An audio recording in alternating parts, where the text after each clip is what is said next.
Assalamu alaikum and welcome to Karvan Crafts Foundation. I'm delighted to have here with me today Fahad Barlas Saab, who has been associated with the Handicraft Association of Pakistan. He has had extensive experience in working with the promotion of our local handicraft. Fahad Saab, thank you so much for joining in. Thank you very much. Walaikum assalam, Meher. Thank you for inviting in for the discussion. Thank you very much. Now, Fahad Saab, I'm not going to get into what a handicraft is. You are the expert here, so I'll dive straight in. People talk about promoting Pakistani tourism, but I think unless and until the world is made aware of what Pakistan has on offer, it's very difficult for us to sell our tourism. And I think this is where the handicraft industry has a massive role to play. I would love for you to share your thoughts on this, please. Over to you. Thank you very much, Meher, for providing me the chance to, express. Well, Pakistan has so much to offer, and we are among the most underrated countries in the world in terms of tourism. I was so happy to see so many bloggers coming in. I think that was 2018 and 19, and we were expecting 2020 to be, the year of tourism. And since I've had a very, long association with the handicraft, and my father, my grandfather, they were like, they were like totally indulged into that.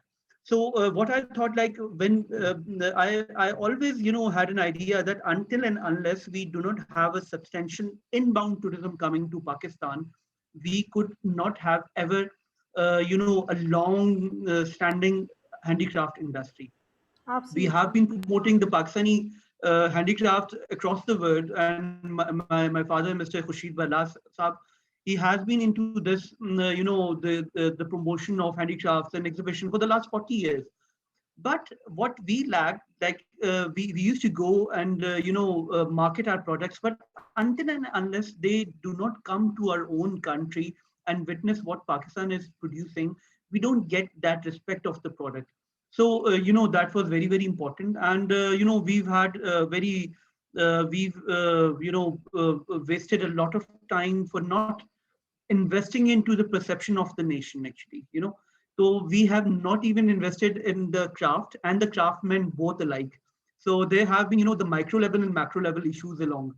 So we cannot fight with the politics and what the world has been, demanding from our country. We went into, a long-standing war, and there was no much happening regarding the tourism. But now I feel like the things are getting better, inshallah. Pakistan ka naam, I think, jo hai na, wo positively people at least see something positive is happening around.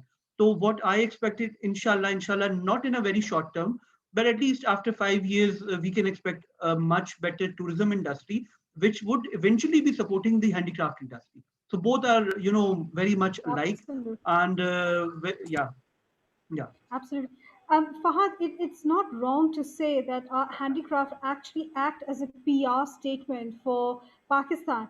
I mean, unless and until the world Yeah. sees that we have some of the best block printing, the pulkari work, the embroideries, shisha work, our tile work, it's absolutely stunning. And Yeah. unfortunately, it hasn't been promoted as such compared to, say, when Yeah. people Yeah. talk about tourism, they think of the mountains or the rivers.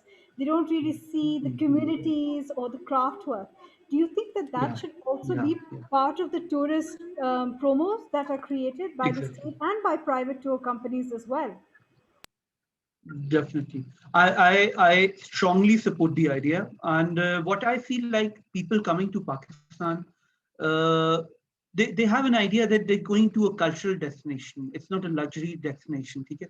So those coming to Pakistan, they see it's a very niche. You can say the audience coming to Pakistan, they are the ones who are really profound, enthusiasts of the cultural products, the handicraft. And what I believe our tour operators and even the government, the official ones, they have to work on the national interest level things. Okay. So whenever they have to, like, I can give you an example. I went with my family 2 years before to Turkey, Now that typical tour was, based for some of the historical location, but the main focus of the tour operator was to, stop by every shop in that location and to force us to, buy at least a small product or something like that. So we could see that okay, how much they, although they weren't getting any benefit out of that, but they were, of the idea that their cultural products should be promoted. So we have to, think like on those lines, in which we have to think of the nation itself as what is the national interest. We have to go beyond something of our own personal interest. So I strongly believe in the idea, like that all the tours, and for that reason, I think once a quality customer comes to your own shop to buy the product, the the craftsman himself improves. He gets a chance to get, the things getting improved. Otherwise he's always dependent on the middleman. Whatever he gets, the input from him, he's gonna make the things out of that. So I think it would be a great luck to our nation and the craftsmen, especially that a foreign tourist comes and he provides the idea like how can he, develop the product in a better way. So that is a very, very strong, the recommendation. Yes, that the crafts and tourism have to go together. And, we have to go, I should appreciate the idea of the Caravan Craft Foundation as well. The way they have, positioned the handicraft of Pakistan. Otherwise, it wasn't in a formal sector. So we have very handful of people who have been doing, a very organized work, and Caravan is definitely among those very few people. I really appreciate the idea. Yeah. Thank you so much for the kind words, Fahad. Much appreciated. I think what you said something was very interesting in terms of the craftsperson improving their work and adding more dimensions.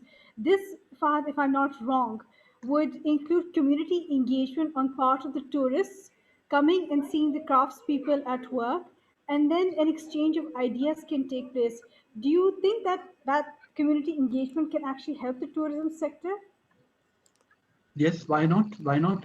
I think engaging our craftsmen, like what we can see in our neighboring countries, that they have always put, the craft and the craftsmen together with the tourism.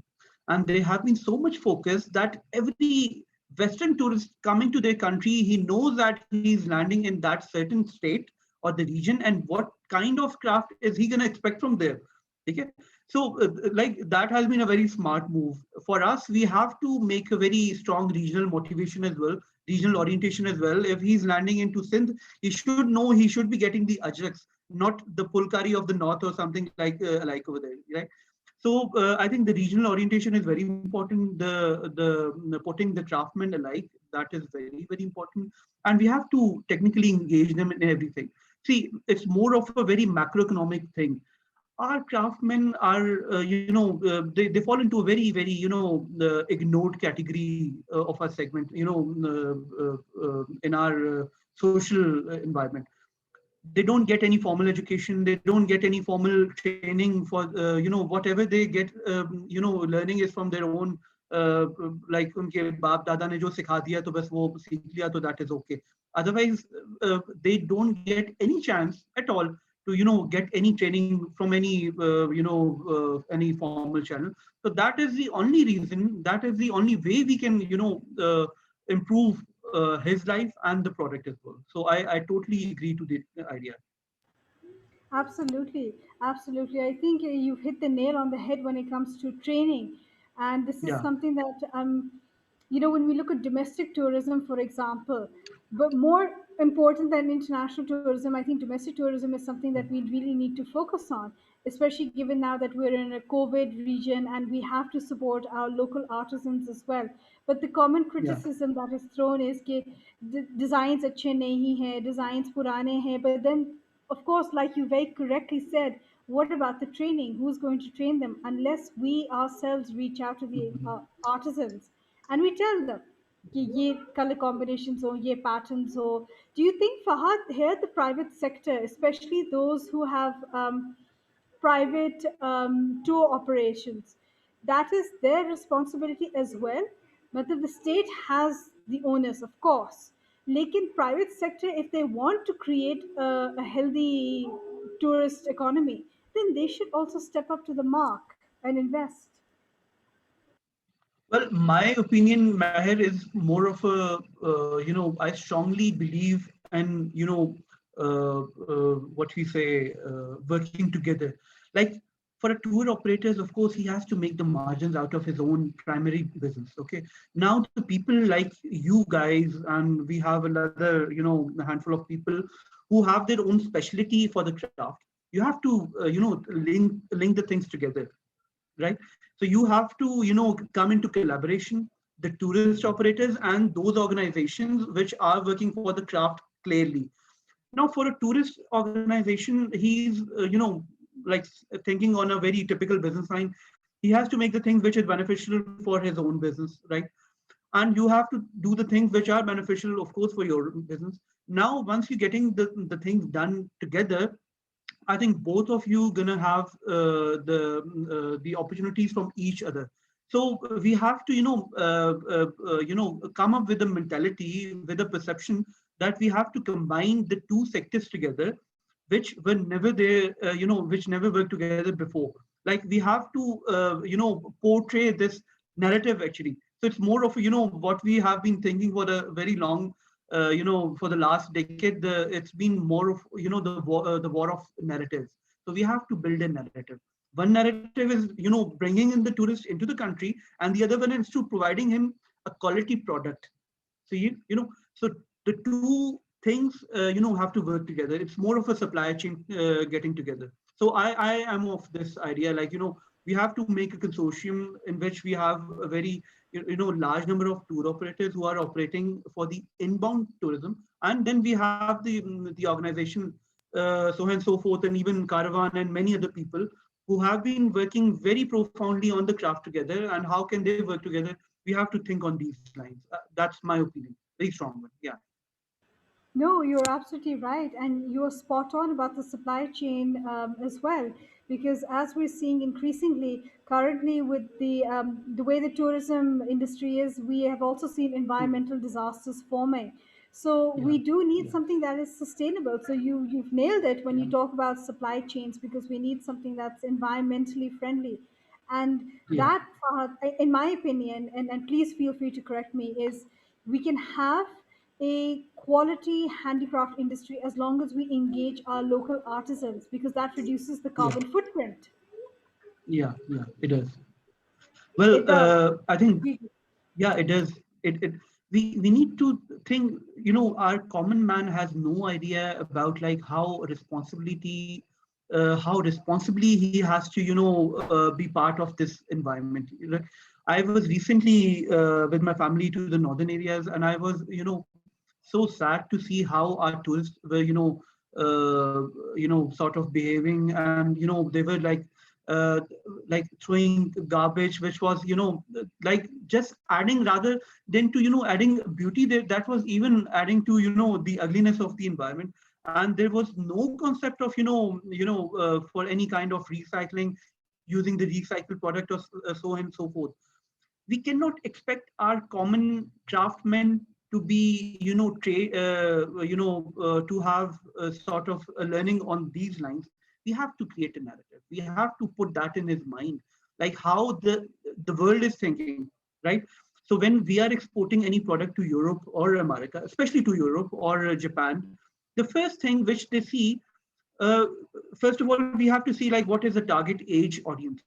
When we are exporting the handicraft, the majority of the buyers are the late middle age, those who are like the at least 35 and plus people. Okay, they have a good buying power and all the, and they are the most sort of the aware people who really are very much what we say, they have a very strong perception of saving the environment and everything. So we have to train our craftsmen in which he produces the products which are environment friendly, and we have to portray the issue as well. Locally, what we've seen, indigenous craft, they always use the renewable products, like they have the wood, they have the locally made the yarns from the cotton. These all things are renewable, but we do not portray that thing. For Pakistan, the reason has been, we have lacked portraying ourselves what we are. Once I was abroad and he was a British man. He just paid a visit to Pakistan on a very short business visit. He said, like, you guys don't need to portray anything extra. You just need to show what you actually are, and the world would be fond of you. You see, so he was a guy who already visited and toured Pakistan, and he saw the projects and everything. So the thing is that we need to brand our country and products alike, in which the people take interest, like they are responsible. We have to create a narrative like we are responsible people. What the product which we produce are very responsibly produced, and it adheres to all the recycling, and like whatever the Millennium Development Goals are about. So that's my opinion on that. Yeah. Absolutely, and I love the fact that you've spoken about the fact that our artisans, they use locally produced raw Yeah. material and they're Yeah. Yeah. biodegradable. Whether it's the Yeah. thread that is used, the yarn that is Yeah. used, even with Yeah. things like jute or leaf-based items or vegetable dyes, and even indigo crops that are Yeah. Yeah. grown in some areas of Punjab. Yeah. Um, I think you are spot on when you say that these are the areas we need to focus on because the world has changed. There's a lot more Yeah. awareness now, and Yeah. tourists want to see that. They no longer just want to see the bright colors and what the Yeah. mountains and the rivers, as beautiful as they Exactly. are, but they Exactly. want something that is of a lot more value. So I think Absolutely. ultimately it comes to the same thing that the handicraft sector is where the biggest PR market for tourism lies. And unless we start Yeah. engaging that, I don't see Yeah. how domestic tourism will be flourishing, let alone international tourism. Fahad, how do you think that, when it comes to handicrafts, do you feel that the export market, it is not performing to its full capacity? What would be your recommendations for that? Because I know you've been focusing on that a lot. And of course, we've seen Yeah. the Yeah. pandemic, which has caused so much devastation. Where do you see the export market for handicrafts going forward? Well, that's a very comprehensive question, Meher. Well, of course, like every single industry, handicraft industry has even suffered as well. And majority of our craft, they're not utility craft. Okay, so the type of craft which I've been working since a very long time, they fall into sort of a luxury category. They're more into the decor, and particularly the brass, the onyx, and those are actually the value added craft. Like, we have to first of all make a very clear understanding. The craft which are exported are mostly value added ones. The one which we see in the local markets, they might be having a sort of a utility value as well, right? So what I see, the best thing now, let me give you a good news on that. For the last 40 years, we've mostly concentrated on the Western markets, the Western Europe, North America, and sort of, you can say, Russia as well. For the last 10 or 15 years, we have seen China emerging as our biggest importer of Pakistani craft. I think our craftsman, our exporter, has a great opportunity out of China. China itself is a world of its own. Like it's like a billion and a quarter population, and plus for the coming years, we have to think for the future. China is getting maturer. If we see its demographic, graph, it's having a more older population. So what we've seen over the years, the countries with much larger the older population, they import more craft. They have much better buying power. They have a larger population which living on more disposable income coming through the pension funds and all this thing. We've seen Japan for the last 40 years. It was one of our the best importer of Pakistani craft. They demanded the best quality craft, okay, and they give the price whatever you demand of, okay, but whatever they demanded was to have a uniformity. If they say, if you provide a piece, the first piece, the 1 millionth piece should be the same, uniformly made. So that was the thing which we lacked. So the same thing comes back to our craftsmen, that we didn't train our craftsmen to that level, like how to create a uniform thing.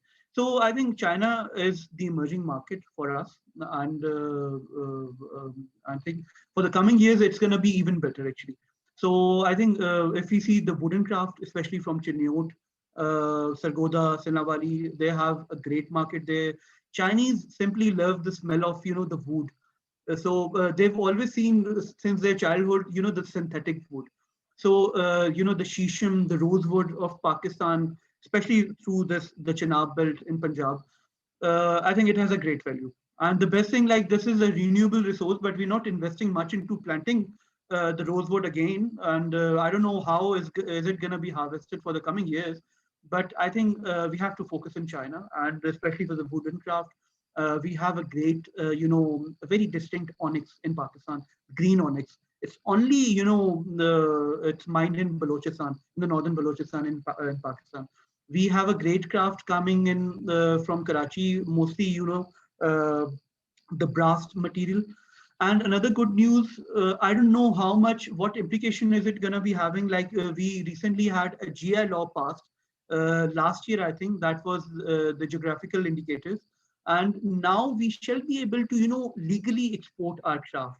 Now, whenever I used to talk about these things, like people used to, ask me like, were we illegally exporting the craft? The thing is, we didn't used to have the HS code defined for our craft. You know, many of our indigenous craft, they were matched by many of our neighboring countries, both the eastern and western. Okay, so they had the same craft as well, but unfortunately they had already registered those indigenous craft as if they were only native to them, but we have the same things as well. So now we are in a better position to at least register our craft, so that the HS codes would be defined and they would be easier to export legally in a way, in a more formal way. Otherwise, we had to put in into the other HS codes, or rather, we have to generically term that this is a textile product. But now we can say like this is a textile handicraft product. You know, so that is the difference it's going to create. And for the formal markets, for the developed markets, I would say like for the North America and Western Europe, it's going to be even better, I think, inshallah, in the coming years, inshallah. Yeah. And one, I'm sorry, one more good news, Please like carry on. No, no, please carry on. yeah, the GSP Plus from European Union, that was ending next year. So I think inshallah, many of our craft people, handicraft people, and the textile people, they were of a great concern. Like, are we going to get any preferential treatment out of this? So what I've come through with the negotiation with the EU government, I've been working very closely with them. So inshallah, we'll getting a better program out of this. Inshallah, even better than GSP Plus. So our handicraft would be treated in a more preferred way, inshallah, comparing to the other neighboring and the regional competitors we have. Yeah. Fantastic. So the handicraft industry has a positive future. Only if in case if they invest into the training of the craftsmen. Yeah. The world is open to Absolutely. us, that we know that, but we're not still performing up to the limit, yeah, the capacity. Yeah.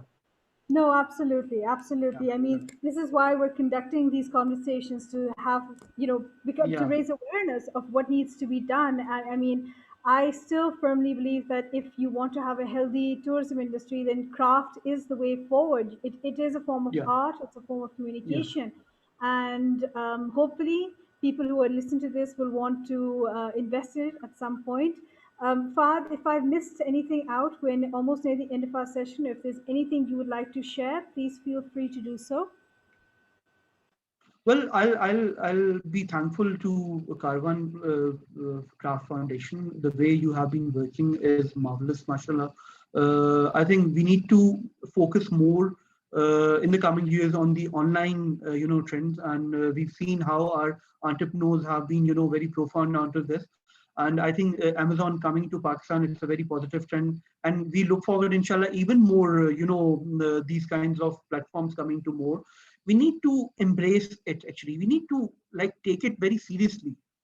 Like what I've seen into among my circle at least, like people don't take the online business very seriously. We have to take it very responsibly. Like whatever product is being demanded, the same quality should be delivered. So that is the level which the world demands from us. If we are unable to do that, we'll be totally out of business, honestly. So sometimes like I am positive, but the other way I'm like, feeling a bit, more conscious, like how are we responsibly embracing out of these values. So that's my message to the entire, the entrepreneurs, especially the young entrepreneurs and the women entrepreneurs, that they have to take the online business very seriously and very responsibly. So that is, inshallah, I have high hopes, inshallah, that like the coming years are going Absolutely. to be better for the ground. Yeah, Absolutely. I mean, you said it yourself with e-commerce. I think there will be a yeah, lot more awareness and yeah, quality standards will have to be maintained. yeah, And I think yeah, there is awareness, especially amongst the youth, in terms of the type of product they want to put out. It's very definitely, specific. So there is a lot definitely, of hope. There is a lot of hope. It's just a inshallah, matter of putting it in place and developing a strategy around it. definitely, definitely.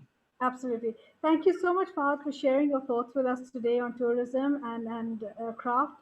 I really appreciate you taking time out. I'm very grateful to you. Thank you so much. You're always welcome, Mahir. Thank you very much. Thank you. Take care. Khuda Hafiz. Khuda Hafiz.